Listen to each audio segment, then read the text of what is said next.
Now, I say this after bad games, so I'm going to go out of my way here to say it after a good one. Don't pay attention to outcomes. Pay attention to the stuff that matters. Good morning to you. Good Wednesday morning. I'm Dejan Kovacevic of DK Pittsburgh Sports. This is Daily Shot of Pirates. Comes your way bright and early every weekday if you're into football and or hockey. I also offer daily shots of Steelers and Penguins that I hope you'll check out. Pirates 5, Yankees 2. Yeah, that's right. Pirates 5, Yankees 2 last night at PNC Park. I don't get all wound up when American League teams pass through town. I'm sure that I never will. I find it weird, and I'll continue to find it weird even once Major League Baseball goes to the completely balanced schedule next year, which, if you haven't heard about, is actually going to take place, meaning every team will make it to everybody's stadium at least once. This just does nothing for me. It's interesting to have had Jameson Taillon, Garrett Cole, Clay Holmes back in the fold.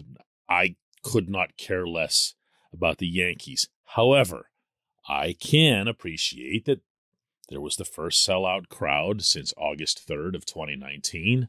I also know very well that the overwhelming percentage of that crowd was made up of New Yorkers. And these were actually people who, quote-unquote, traveled well, to use the often misused term, because I saw New York plates all over downtown yesterday.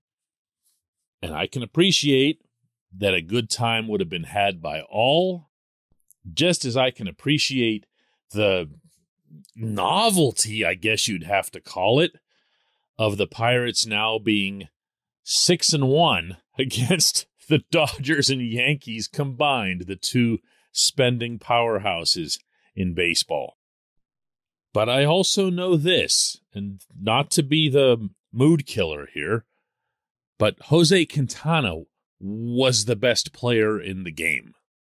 Jose Quintana gave the Pirates a chance to win. Jose Quintana coming up with 5 terrific innings against New York's zillion-dollar lineup. Sure, he had some help in the field, notably with Brian Reynolds' diving catch that saved a couple of runs. And he had a couple of line drives that were hit right at people. But part of the reason that you like having Quintana line up against that opponent, in addition to the fact that he was with the White Sox for a number of years, so the pinstripes don't do anything for him, is that he's not going to get phased whenever a good hitter executes a hit. You know, he's just going to keep working, and that's what he did in this game, to his credit. But here's the thing. Quintana's not going to be part of this. Quintana's a virtual lock to be traded at the deadline. I'm not sure that Daniel Vogelback, who broke the ice early on by homering off of Taillon, I don't know that he's part of the future either. And that home run was actually kind of a big deal, even though one run is seldom going to beat a lineup like the one that New York has. So you see where I'm going there? Well, believe it or not, it's not all like that. All I'm attempting to do here, as I do after their bad losses, is to keep the focus where it needs to stay for the remainder of 2022, and that is, of course, with the younger players. This portion of Daily Shot of Pirates is brought to you by our friends at North Shore Tavern, that's directly across Federal Street from PNC Park. It's home of Steak on a Stone, an eating experience, underscoring the word experience. The steak is brought to you partially cooked on an 800-degree stone, and you do the rest. It's a ton of fun, it's a great meal, and it's a baseball atmosphere like no other in Pittsburgh. North Shore Tavern, right across Federal Street from PNC Park. Reynolds had a terrific game. I mentioned his catch, also had a couple of hits. You like to see that. You like to see your best players rise up in a setting like that. Brian Hayes, not so great. Still isn't having the kind of quality at bats that he expects to have, that everyone expects him to have. But hey, Jack Suwinski, another homer. Kid's got 14 now. He's leading big league rookies by like a mile at this point. And did you happen to catch the look on his face as he's rounding first on his way to second once he realizes that the ball's out? There was a little bit of an extra hop to his step, too. That's what you want. That's progress. That's moving forward.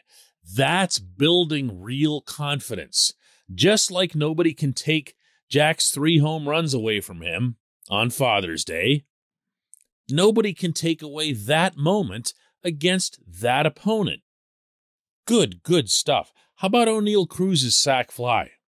In a difficult situation. This was something that Derek Shelton called attention to after the game on his own, pointing out what he felt was going to be a tough matchup for Cruz. He wins it, gets the ball where it needs to go, brings the run home. Cruz's batting average, for whoever it is that still looks at batting averages in this day and age, is now below 200, but he's got 14 RBIs in 16 games, and RBIs are an old school stat that very much still counts. And incidentally, and parenthetically here, if you looked at the Yankees lineup going into this game, the one that's making and earning the zillion dollars that it gets paid, you saw a whole lot of 250, 240. That's just the nature of the way the game is right now. Players are going for launch angle. They're going for home runs. It's strikeout, walk, home run. Strikeout, walk, home run. So the numbers that matter aren't your batting average. The numbers that matter in the modern game, maybe this will change, are really your OPS, which is your on-base plus slugging percentage, because it puts it all together. Cruz just got here. He's doing just fine. The other young player, who of course made an impact, came right at the very end, and that was David Bednar, getting to go through the tougher part of the New York order and finishing up by freezing Aaron Judge with just an unfair curveball. He's pumping 97, 98, 97, 98, and then he pulls the string, and there's a little bit of extra tail to it as well, and just catches the outside corner home plate ump, gives it to him, and rightly so. It was there. It was a really good call in addition to everything else. Gets all demonstrative, and the Pittsburgh portion of the crowd loves it and loves the whole thing, and it's wonderful, and outcomes are great, and they'll be greater when this team has more of these types of players who are involved in this process. Only thing I want to say, not raining on the parade, just pointing out that what you saw in this game, with due respect to the others who contributed, who played their part, doesn't matter without what Quintana did. And that's what this team is still missing, that reliable starting pitcher or group of starting pitchers to come up and make these games fair fights. That's what Quintana did. He leveled the playing field for everyone else. He led his teammates out there and said, listen, I got you 5 really good innings here. Okay, I kept these guys at bay. Now do something. They did. When we come back, J1Q.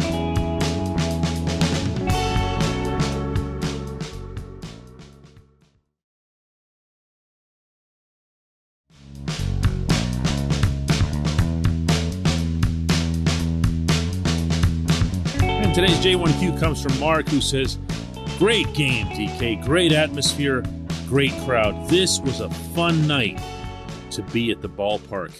Can we arrange an entire season against the Yankees, Angels, Dodgers, White Sox, Red Sox, Mets, Phillies, and the Braves? Mark, I know you're joking, but I do believe And way more important than that, Derek Shelton believes that there's something that locks a team in when they know they're facing a really high caliber opponent. Now, it's not that they don't try when they're facing, the Reds or the Cubs or teams like that. It's not that the effort isn't there, but what you can lose in those settings is the same level of focus.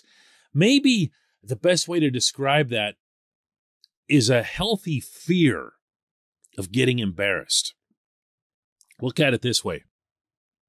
If you're a kid, if you're one of the new guys, rookie, and you're in a situation where the ball is hit to you, it's kind of a 50-50 play, you're not sure exactly what to do, you're already going to be tuned in to the atmosphere around you. And you're either going to rise up to it or you're going to shrink from it. And the one thing I've picked up from a lot of these Pirates, these younger guys that I've spent a lot of time with this season, is that there's an overflow of confidence. Not cockiness, but confidence. They know they're good. They feel they're good. They're not going to be perfect. And maybe sometimes something does get a little bit too big for them because I don't have another way to explain how Diego Castillo lost that ball on the transfer there in the ninth inning that looked like it was opening the door up for the Yankees. But I don't think it's a coincidence that the best baseball that the Pirates have played this season, once again, independent of outcomes, have been against these types of teams. I think these kids have sat there in a dugout and looked across the field, and instead of thinking to themselves, man, I can get that guy's autograph or something. Not that they ask for autographs, but you know what I'm saying. And instead of doing that, they say, man, would it be cool if we could beat them? They still, this past week, were talking about the Dodgers. They were still talking about what happened out in Los Angeles. And good. That's wonderful. That's what you want. It's all part of that whole growing thing. But so is applying that same focus, that same locked-in intensity whenever you're going against the Cubs and the Reds and there's, 2,000 people in the seats, wherever. That's got to happen as well. Anyway, there's another game today. If the Pirates sweep the Yankees right after sweeping at Dodger Stadium, I would certainly hope that they would lead every national episode of SportsCenter from now until the next time they lose. I appreciate the question. I appreciate everyone listening to Daily Shot of Pirates. We will do another one of these tomorrow.